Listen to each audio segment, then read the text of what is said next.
خدام یسوع میں آپ سب کی سلامتی ہو۔ میں شکر گزار ہوں سچائی ٹیلی ویژن کا اور پاسٹر عارف سردار صاحب کا، جنہوں نے مجھے یہ موقع دیا کہ میں آپ سب کے سامنے خدا کے پیغام کو شیئر کر سکوں اور ہم اپنی آنے والی زندگیوں کو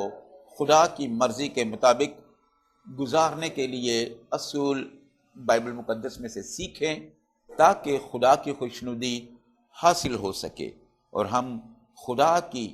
عین مخلوق، جس طرح اس نے آدم کو گناہ سے مبرہ پیدا کیا، اسی طرح ہم بھی گناہ سے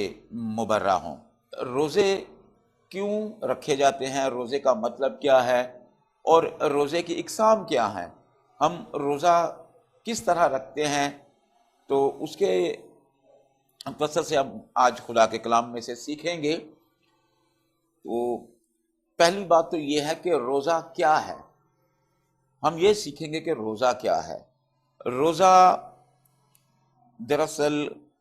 فاقہ کرنا اور اپنی جان کو دکھ دینا اور خداوند کے تعلق کو مضبوط کرنا، یہ سب روزے میں شامل ہیں۔ یوں تو اس کے بہت سے مفہوم ہیں، لیکن ہم سادہ سی باتیں سیکھیں گے تاکہ ہم اپنی زندگیاں جو ہیں وہ خدا کے کلام کے مطابق گزاریں، اور یہ اسی وقت ہوگا جب ہم خدا کے کلام کو سمجھ لیں گے، سیکھ لیں گے۔ تو آج ہم دیکھتے ہیں کہ بائبل مقدس میں روزے کی کون کون سی اقسام بیان کی گئی ہیں۔ بائبل مقدس کی جب ہم روزانہ یا اس کی ہم پراپر اس کو دیکھتے ہیں، اسٹڈی کرتے ہیں، تو ہمیں اس میں بہت سی اقسام نظر آتی ہیں۔ جو روزے کی اقسام جو ہیں وہ بہت سی ہیں،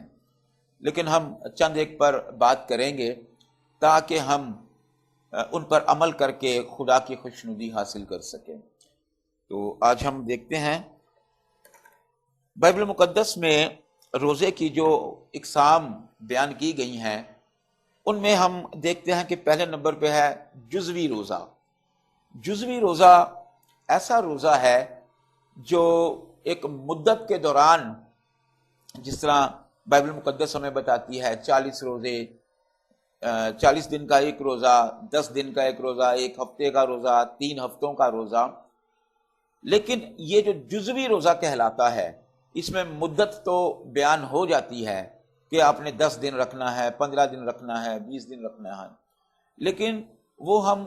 کلی طور پر نہیں رکھتے، جزوی وقت پر اس کو ہم کھول لیتے ہیں اور واپس رکھ لیتے ہیں۔ مطلب اگر ہم نے ایک ہفتے کا روزہ رکھنا ہے تو اس میں جس طرح بائبل مقدس میں ایک روزہ بیان کیا گیا ہے ایک دن کا، جس طرح آج کل ہم رکھ لیتے ہیں، صبح ہم لوگ ناشتہ کرتے ہیں، بعض اوقات کرتے ہیں اور شام کو کھول لیتے ہیں، اور بعض جو ہے وہ 24 گھنٹے کا بھی روزہ رکھتے ہیں، بعض اوقات 8 گھنٹے کا روزہ رکھتے ہیں، تو یہ کہلاتا ہے جزوی روزہ۔ آئیے ہم دیکھتے ہیں کہ آیا یہ جزوی روزہ جو ہے، کیا بائبل مقدس میں اس کا کوئی حوالہ ہمیں ملتا ہے؟ تو آئیے ہم دیکھتے ہیں دانیل نبی کی کتاب، اس کا پہلا باب اور اس کی 12ویں آیت کو دیکھتے ہیں کہ خدا کے کلام میں اس جزوی روزے کو بیان کیا گیا ہے یا نہیں۔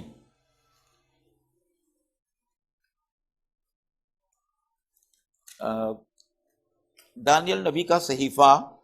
اس کا پہلا باب اور اس کی 12ویں آیت میں کچھ یوں مرقوم ہے: میں تیری منت کرتا ہوں کہ تو 10 روز تک اپنے خادموں کو آزما کر دیکھ، اور کھانے کو ساگ پات اور پینے کو پانی ہم کو دلوا، تب ہمارے چہرے اور ان جوانوں کے چہرے جو شاہی کھانا کھاتے ہیں تیرے حضور دیکھے جائیں، پھر اپنے خادموں سے جو تو مناسب سمجھے سو کر۔ عزیزو، یہاں پر ہم نے دیکھا کہ انہوں نے ایک ہفتے کے لیے، غالباً ان کا جو دورانیہ ہے وہ لکھا ہے 10 روز تک۔ اب یہ روزہ 10 دن کا ہے، لیکن انہوں نے کہا ہے کہ ہمیں تو کھانے کے لیے ساگ پات اور پانی دلوا دے۔ اس کا مطلب یہ ہے کہ انہوں نے یہ 10 روز مسلسل فاقہ نہیں کرنا تھا، یہ 10 روز مسلسل جاں فشانی میں نہیں گزارنے تھے، بلکہ وہی 24 گھنٹے کا روزہ جو ہم رکھتے ہیں اسی پر قناعت کی جا رہی تھی، تاکہ وقتی طور پر ہم اس سے خورد و نوش کی چیزیں کھا کر اپنے جسم کو تقویت بھی دیں۔ دراصل یہاں پر دانیل نبی خدا کی حضوری اور اس کے نور کی بات کرتا ہے، کیونکہ جب ہم روزہ رکھتے ہیں تو ہمارے چہروں پر ایک عجیب سی چمک ہوتی ہے، ایک عجیب سا نور محسوس ہوتا ہے، اور یہ خدا کی قربت کے لیے ہم لوگ اس کو محسوس کرتے ہیں۔ دوسری قسم جو ہے وہ ہے مکمل روزہ۔ جس طرح میں نے پہلے بھی بتایا کہ جزوی روزہ دنوں کا تو بے شک اس میں ہوتا ہے، اس کی میعاد تو مقرر ہوتی ہے، لیکن اس کے دوران ہم کھا پی لیتے ہیں۔ لیکن مکمل روزے میں ہم لوگ جو مدت ٹھہرائی جاتی ہے اس میں نہ تو ہم کھاتے ہیں، نہ پیتے ہیں، نہ کوئی ایسی چیز ہمارے حلق سے نیچے جاتی ہے۔ جس طرح ہمارے سامنے بڑی مثال ہے خداوند یسوع مسیح کی، جنہوں نے 40 روز کا فاقہ کیا، 40 روز کا روزہ رکھا، مطلب ایک ہی روزہ تھا جو 40 دن تک انہوں نے رکھا، اور اس دوران انہوں نے نہ کچھ کھایا نہ پیا۔ اور اسی طرح ہم پرانے عہد نامے میں دیکھتے ہیں کہ موسیٰ نبی نے اسی طرح کے روزے رکھے جو 40 دن کا ایک ہی روزہ کہلایا ہے۔ اس دوران وہ نہ کچھ کھاتے تھے نہ پیتے تھے۔ لہذا اس کا بھی ہم حوالہ دیکھتے ہیں، مکمل روزے کا حوالہ جو ہے وہ بھی دانیل ہی کی کتاب میں ہے، اور اس کے 10ویں باب کی 2 اور 3 آیت کو ہم دیکھتے ہیں۔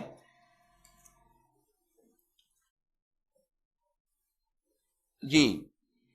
دانیل نبی کا صحیفہ، اس کا 10واں باب اور اس کی 2 اور 3 آیت کی تلاوت کریں گے۔ میں دانیل ان دنوں میں 3 ہفتوں تک ماتم کرتا رہا، نہ میں نے لذیذ کھانا کھایا نہ گوشت، اور میں نے میرے منہ میں دخل پایا، نہ میں نے تیل ملا جب تک کہ پورے 3 ہفتے گزر نہ گئے۔ عزیزو، یہاں پر ہمیں یہ مثال ملتی ہے، یہ ایک تلاوت اس بات کی گواہی دیتی ہے کہ جو مکمل روزہ ہے اس میں کچھ بھی نہیں کھایا پیا جاتا، بلکہ ہم جو بھی مدت ٹھہراتے ہیں اس میں ہم مکمل طور پر خدا کی حضوری کو چاہتے ہیں کہ ہم خدا کے حضور گزاریں، اور ہمیں پھر اپنے کھانے پینے کا، بننے سنورنے کا ہوش بالکل نہیں رہتا۔ جس طرح دانیل نبی بتا رہے ہیں کہ میں نے تیل بھی نہ ملا، جبکہ پرانے نئے عہد نامے جب ہم دیکھتے ہیں تو خداوند یسوع مسیح کہتے ہیں کہ تو اپنے سر میں تیل ڈال، منہ دھو، صاف ستھرا رہ، کپڑے پہن، خوش رہ، لیکن اس میں پرانے عہد نامے میں ایسا نہیں ہوتا تھا۔ تو یہ اہم مکمل روزہ۔ اس کے بعد ہم دیکھتے ہیں پوشیدہ روزہ۔ پوشیدہ روزہ، اس کی مثال ہمارے ساتھ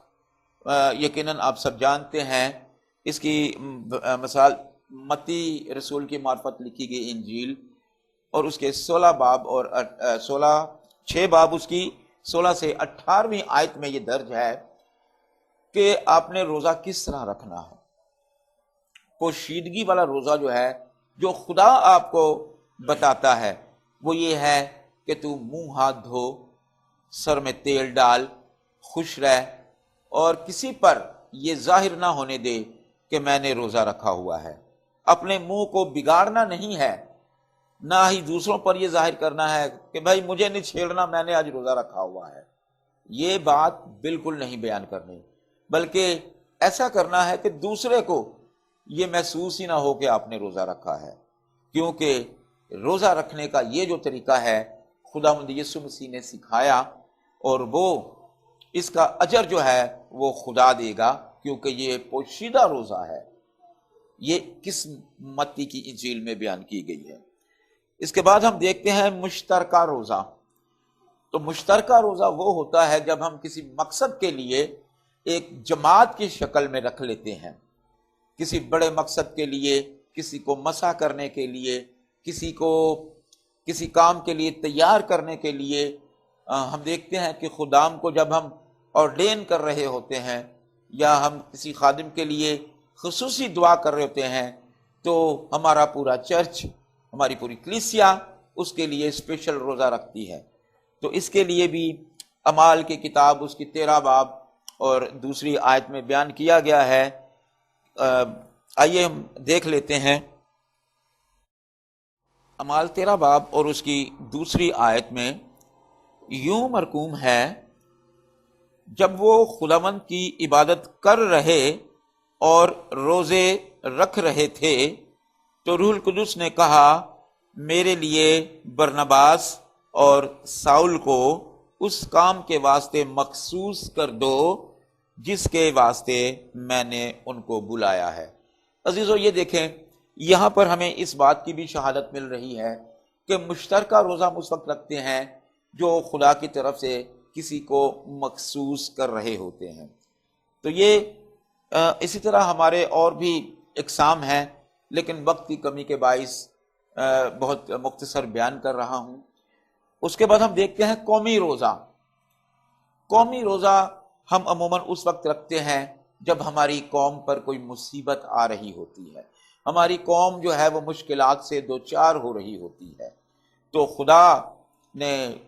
اثر کے وسیلہ سے ہمیں اس بات کے لیے بھی ہم پر یہ بات ظاہر کی ہے کہ آپ قومی طور پر روزہ رکھیں، تاکہ جو قوم مصیبت میں پڑی ہوئی ہے، جو قوم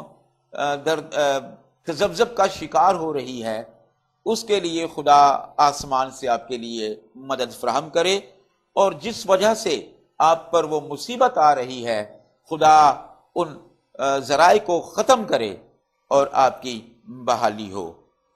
آپ آثر کی کہانی سے سب بخوبی واقفیت رکھتے ہیں کہ کس طرح ان کے مخالفوں نے اس یہودی قوم کو ختم کرنے کی سازش کی، پوری قوم کو قتل کرنے کے لیے بادشاہ کو اکسایا، اس کے لیے ان سے فرمان جاری کروایا، لیکن جب یہ بات ملکہ آستر تک پہنچی تو انہوں نے پوری قوم سے کہا کہ روزہ رکھیں تاکہ ہم سے یہ عذاب ٹل جائے، اور ہم دیکھتے ہیں کہ جب پوری قوم نے اس روزے کو رکھا تو وہ عذاب ٹل گیا اور ان کی جو قوم تھی وہ بحال ہوئی۔ تو یہ وہ چند اقسام ہیں جو میں نے بیان کی ہیں، اس کے علاوہ اور بھی بہت سے اقسام ہیں، لیکن کبھی وقت کے ساتھ ہوئے تو ہم ضرور ان کو بھی ڈسکس کریں گے۔ اور سب سے بڑی بات یہ ہے کہ ہمیں روزے میں ٹھہرنا ضروری ہے، کیونکہ اس سے ہم خدا کی قربت کو حاصل کرتے ہیں۔ روزہ بہت ساری قوموں میں ہم دیکھتے ہیں کہ ان کے مختلف انداز ہیں، لیکن مسیحیت میں ہم جو روزہ رکھتے ہیں وہ مسلسل ایک ایسا عمل ہے جس سے ہم خدا کے قریب رہتے ہیں، خدا کی خوشنودی حاصل کرتے ہیں، خدا کی برکات حاصل کرتے ہیں۔ اگر ہم روزے نہیں رکھتے، اپنی جان کو دکھ نہیں دیتے، تو یقیناً ہم خداوند یسوع مسیح کی اذیت کو بھی پہچان نہیں سکتے۔ خداوند یسوع مسیح کے جو بدنی ہونے پر انہوں نے دکھ محسوس کیے وہ ہم محسوس نہیں کر سکتے، کیونکہ جو کوڑے ان پر لگائے گئے، جو ان پر تھوکا گیا، ان کی داڑھی کو نوچا گیا اور نہایت غلیظ الفاظ استعمال کیے گئے، ہمیں ان کا احساس نہیں ہوگا، کیونکہ ہم اس راستے سے گزرے نہیں، ہم اس کرب سے نہیں گزرے۔ لیکن جب ہم روزے کے وسیلے سے اپنے جسم کی تکلیف کو محسوس کرتے ہیں اور یہ بات جانتے ہیں کہ ہمیں تو کوڑے نہیں لگ رہے، ہمیں تو چیرا نہیں جا رہا، تو آپ یہ سوچیں کہ خداوند یسوع مسیح کس کرب سے گزرے ہیں۔ لہٰذا انہوں نے کبھی بھی باپ سے شکایت نہیں کی، لہٰذا ہمیں بھی چاہیے کہ ہم روزے رکھیں، لیکن بامقصد روزے رکھیں، خدا سے قوت مانگے۔ ہم اور بھی بہت ساری ایسی مثالیں ہیں، جب دیکھتے ہیں کہ ہم اپنے گناہوں کے لیے روزہ رکھ لیتے ہیں۔ نینوا کی بات دیکھتے ہیں تو انہوں نے اپنے گناہوں کے لیے روزہ رکھا اور خدا نے ان کے گناہوں کو معاف کیا۔ ہمیں بھی چاہیے کہ ہم اپنے گناہوں کے لیے بھی روزہ رکھیں، اپنے اس جسم کو کمزور سمجھتے ہوئے اس کی تقویت کے لیے روزہ رکھیں، اور خدا یقیناً ہمیں مدد فراہم کرے گا۔ خداوند آج کے کلام کے وسیلہ سے مجھے اور اب سب کو بڑی برکت دے، آمین۔